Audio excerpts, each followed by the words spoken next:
Logarithms, logarithms, logarithms. Logarithms are much more than simply pieces of wood that like to sing songs and rap, aka log our rhythms. Haha, get it? Get it, guys? Isn't that great? But anywho, logarithms, what are they? Well, logarithms are the inverse for exponentials. So logarithms are defined that if log base b of x, this is our base, is equal to y, then what that means is that x is equal to b, the base, raised to the y power. So what do logarithms find us? Well, logarithms find us exponentials. Cool. So how about, what if I had, how about 2 to the x equals 8? Well, 2 to the x equals 8. I know that x is 3.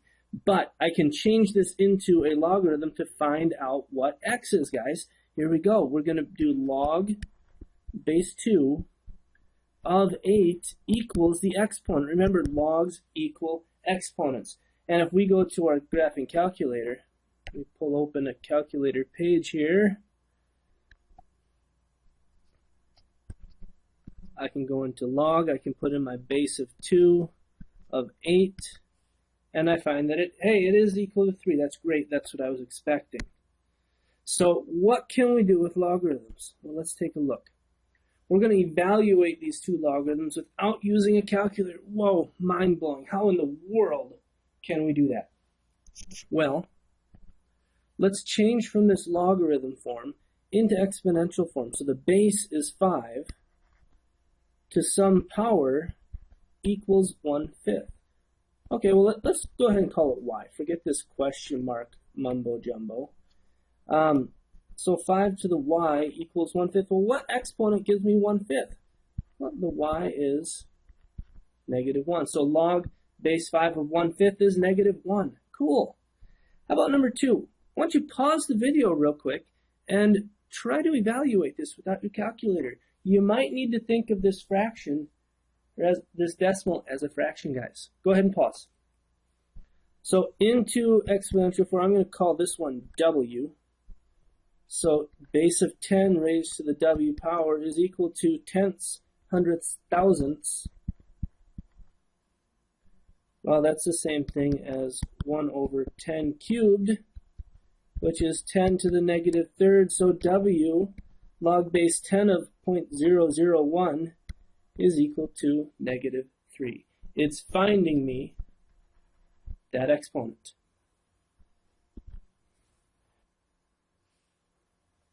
So let's look at some properties of logarithms. Okay, log base b of 1. Well, b to what power is 1? Think about that.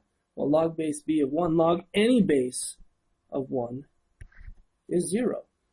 What's log base b of b? So b to what power equals b? Hope you're thinking, hey, that's 1. I know that.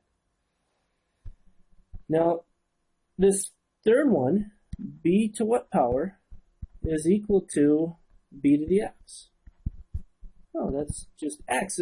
It kind of looks like log base b of b raised to something. Those kind of blow each other up here, and that's really what happens. They undo each other. Logs and exponentials are inverses. So what do you think happens here? We have b raised to the log base b. Well, again, those obliterate each other, and we just have x. If the bases agree, and we have the composition of the log and the exponential, they will simply cancel each other out, leaving us with x. Now, there are two special kind of logs. There's the common log, and that is log base 10 of something. And the way that is almost always written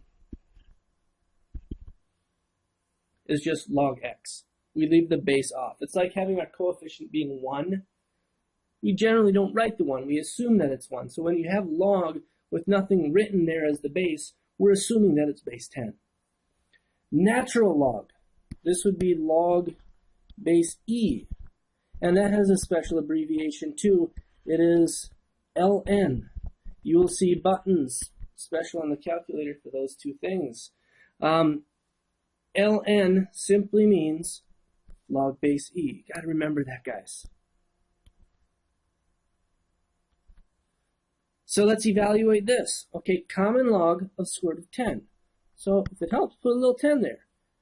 And I'm going to call this equal to f, just for fun. Logs are fun.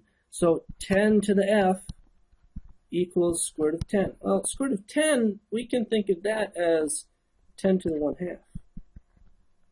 So 10 to the f equals 10 to the 1/2. That means f is 1/2. So common log of root 10 is 1/2. And again, we could have written this as log base 10, 10 to the 1/2, and using that property we just saw, boom, obliterate, gone. We're just left with 1/2.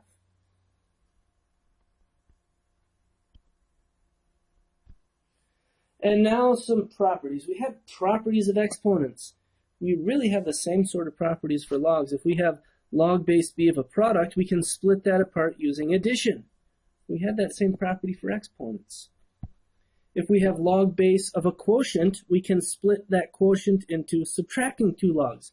We saw that with exponents too. Remember, logs are equal to exponents, guys. These rules are really the same sort of thing, with the exception of the last one here. Log base b of m to the k, we sort of saw this back with where the log and the base obliterated each other. We were just left with this exponent. Well, in general, we can take this exponent and pull it down in front as a coefficient. Well, let's expand these two logarithms into the sum and or difference of several logs. So here we go. We could write natural log of 5 plus natural log of e squared. Okay, now there's two ways to proceed from here. We have natural log 5. There's nothing we can do with that. E to some power equals 5, yeah, but it's not going to be a nice number. So we're going to leave it as natural log 5 plus natural log of e squared. We could write that as 2 natural log of e, and you better recognize it since it's base e of e. Natural log of e is just 1. Remember, the base and the base are the same. Obliteration happens, and we're just left with that exponent. So this is natural log of 5 plus 2. Second example, we have a quotient here. So it's the common log of m plus n minus the common log of m. And then many of you might be thinking, well, this is going to be log m plus log n. And if you're thinking that you're 100% completely wrong, that's rubbish, it's garbage. That's just our dead puppy theorem in disguise. You can't distribute exponents. Remember, logs are exponents. Every time you distribute an exponent, a puppy dies. That's why we call it the dead puppy theorem. Don't do this. Puppies will die, and that'll make the world a sad place. We want the world happy. Don't distribute exponents. And this in blue is really all that we can do. And there we go. I'm like a logarithm. I have mad rhyming skills with my video here. Next thing, let's talk about graphing logarithms. Oh my goodness, this has got to be really hard, right? Well, not really if you consider the fact that logarithms and exponentials are inverses of each other. So what we're going to do first is we're going to find the inverse of this. So if this is f of x, let's find f inverse x. Remember, we switch x and y. So x equals log base 5 of y. Let's change this into exponential form. Y equals 5 to the x. Well, that's something we know how to graph, guys. It has an asymptote right there at y equals 0. It's going to cross the y-axis at 0, 1. And then 1, 5 will be a point on the graph, and it's going to go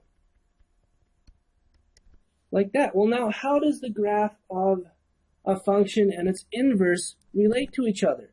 Well, we're going to change the inputs and the outputs. So this point that's 0, 1 on the red graph becomes 1, 0.